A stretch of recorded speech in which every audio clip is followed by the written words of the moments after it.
ચાળવા પ્રાથમિક શાળામાં પ્રવેશ ઉત્સવ ઉજવણી કરવામાં આવી. લાખણી તાલુકાના ચાળવા ગામની પ્રાથમિક શાળામાં આજે આપણી શાળામાં કન્યા કેળવણી અને શાળા પ્રવેશોત્સવ કાર્યક્રમ યોજાઈ ગયો. આ કાર્યક્રમમાં સમગ્ર ગ્રામજનો, શાળાના નાના ભૂલકાઓ અને શાળા પરિવાર સૌ સાથે મળી કાર્યક્રમ સફળ બનાવ્યો.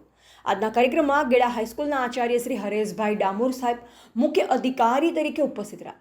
ગામની એકતા, અખંડિતતા અને શાળાનું વાતાવરણ જોઈ સાહેબ ખુશ થયા હતા. સાહેબની સાથે CRC અર્જણભાઈ ચૌહાણ, અછવાડિયાથી સખ્તાભાઈ અને રૂડાભાઈ તેમજ સમગ્ર ગામના ઉત્સાહી ગ્રામજનો ઉપસ્થિત રહી આપણી શાળાના કાર્યક્રમમાં શોભાયમાન બન્યા એ બદલ શાળા પરિવાર આપનો સૌ ખૂબ ખૂબ આભાર માને છે. સાથોસાથ આજના આ કાર્યક્રમના સહભાગીદાતાઓનો પણ શાળા પરિવાર હૃદયથી ખૂબ ખૂબ આભાર વ્યક્ત કર્યો. કાર્યક્રમમાં ઉપસ્થિત રહેલ તમામ વડીલો, આગેવાનો અને સૌ ગ્રામજનો શાળા પરિવાર આભાર વ્યક્ત કરે છે. ભવિષ્યમાં પણ શાળાને આવો જ સાહસ સહકાર મળતો રહે તેવી અપેક્ષા સાથે આભાર વ્યક્ત કર્યો. Reporter DK Solanki, Gandhidham.